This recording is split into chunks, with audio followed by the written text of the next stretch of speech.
दूसरे चरण के लोकसभा चुनाव प्रचार थमने से कुछ समय पहले भारतीय जनता पार्टी ने प्रेस कॉन्फ्रेंस कर मीडिया के माध्यम से आनन फानन में ऐसी बातें कर दी जिससे वोटों का ध्रुवीकरण भाजपा के पक्ष में हो सके। भाजपा नेता प्रमोद सामर प्रेस वार्ता के दौरान अपनी बारी आने पर पहले से पूरी तैयारी करके लाए गए पन्नों को देख कर कांग्रेस प्रत्याशी ताराचंद मीणा पे आरोप लगाने लगे।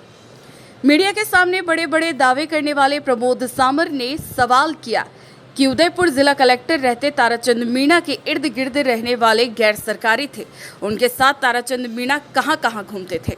आरोप लगाते लगाते प्रमोद सामर इस हद तक चले गए कि लांछन लगाने लगे। अब यह सवाल चर्चा का विषय बन गया कि ताराचंद मीणा के इर्द गिर्द रहने वाले लोगों में प्रमोद सामर किस व्यक्ति के साथ उठने बैठने घूमने और यात्रा करने के आरोप लगा रहे हैं। पर बड़े स्तर की महत्वपूर्ण प्रेस कॉन्फ्रेंस में बैठकर भाजपा नेता प्रमोद सामर का यह शाब्दिक आक्रमण समझ से परे है, क्योंकि आरोप लगाते लगाते प्रमोद सामर ने ताराचंद मीणा के चरित्र पर सवाल उठा दिए। अब आपको बता दें कि कुछ घंटों बाद प्रचार थम जाएगा। मीडिया के सहारे प्रमोद द्वारा किए इस प्रचार को हम तो दुराचार ही कहेंगे, क्योंकि जो आरोप उन्होंने लगाए उनसे जुड़े एक भी सबूत सामर ने मीडिया को नहीं दिखाए। दूसरी बात, अब अगर कोई कांग्रेस नेता विरोध करके सबूत मांगेगा तब तक तो चुनाव का दिन आ जाएगा। ऐसे ही कुछ आरोप दावे के साथ जिलाध्यक्ष रविंद्र श्रीमाली ने लगाए, लेकिन मीडिया के सामने वे भी किसी भी घपले का सबूत साथ में लेकर नहीं आए। तो इस तरह की प्रेस कॉन्फ्रेंस महज जनता को बरगला कर ताराचंद मीणा के खिलाफ जनता को भड़काने के लिए की।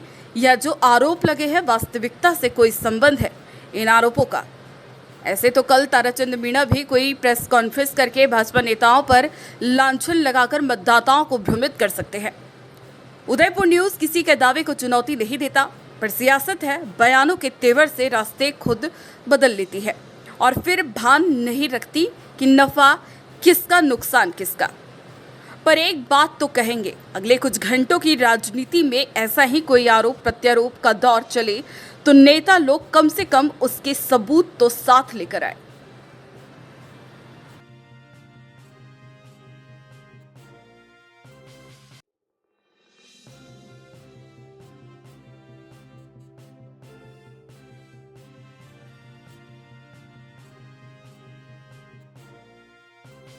कि प्रेस वार्ता के दौरान ही कहा है कि मुझे कांग्रेस कार्यकर्ता के रूप में काम किया स्वीकार करने में गुरेज नहीं है।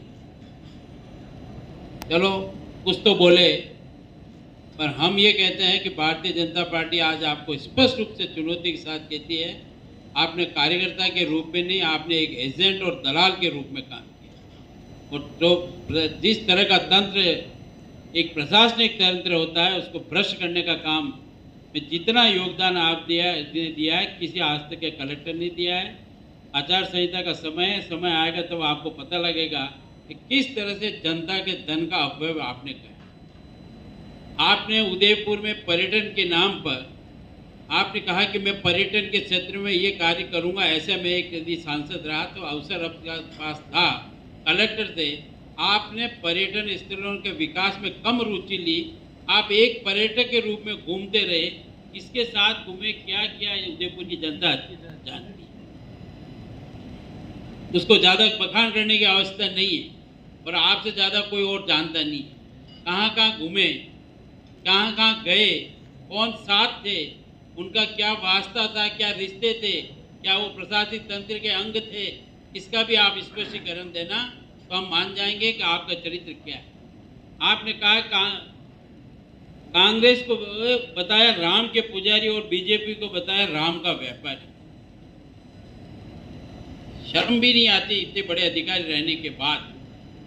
अगर आप राम के पुजारी हैं और हम को अगर व्यापारी कहते हैं, वो तो पूरा विश्व जानता है कि भगवान श्री राम के मंदिर के निर्माण में भारतीय जनता पार्टी की क्या भूमिका रही और आदरणीय मोदी जी ने इस काम को किस मुकाम तक ले जाकर कई शताब्दियों के सपनों को पूरा किया है। और अगर आप राम के पुजारी थे तो भारत सरकार ने आपको विधिवत रूप से, राम मंदिर न्यास ने आपको विधिवत रूप से, संबंधित संस्थाओं ने आपकी पार्टी जिसकी आप कहते हैं मैं कार्यकर्ता था, उसको निमंत्रण दिया उसको ठुकराने का आपको क्या हक किया?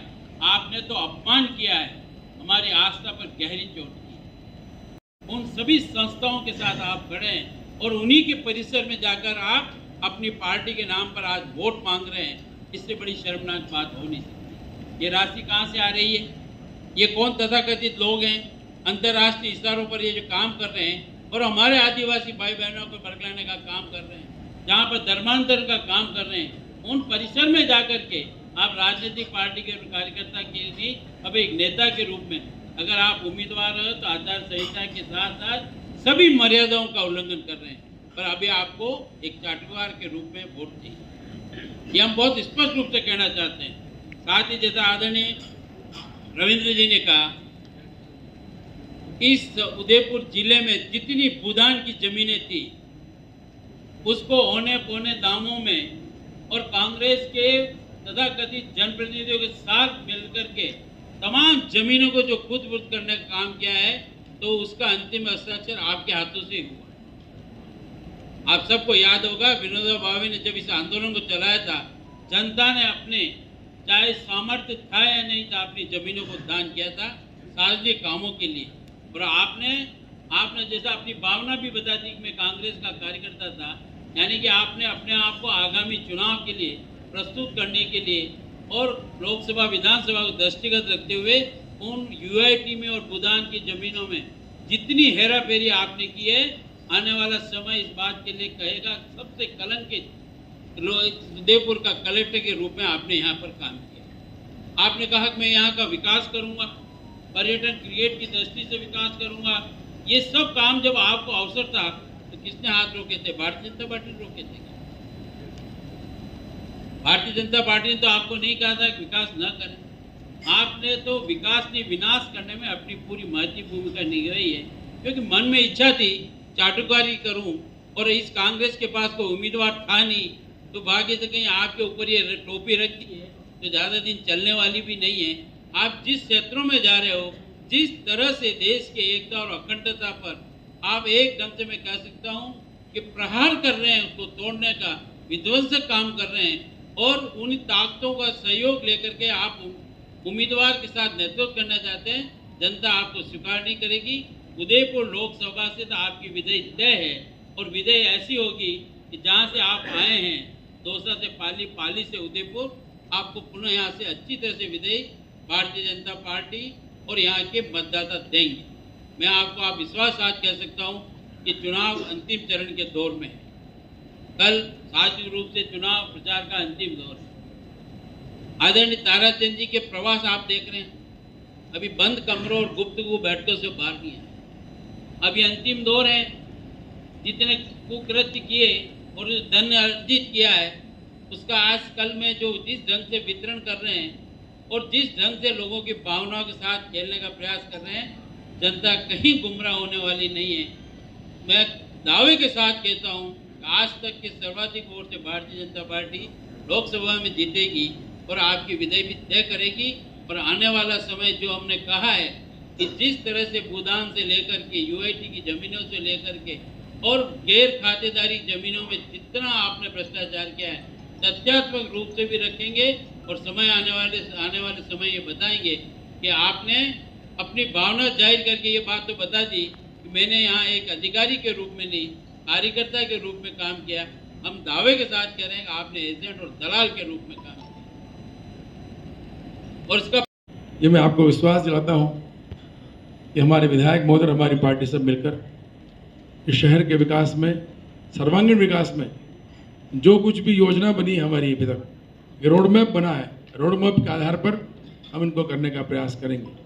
मैं एक विशेष तौर से काफ़ी दिनों से हमारे यहाँ के कांग्रेस के प्रत्याशी ताराचंद जी मीणा बार बार जो बातें कहते हैं, मैंने प्रशासन में होता है, मैं जनता के साथ गुला मेला में नहीं, वो क्या जो कुछ भी अपनी पढ़ाई कर रहे हैं ठीक है। मैं सीधा सीधा पूछना चाहता हूँ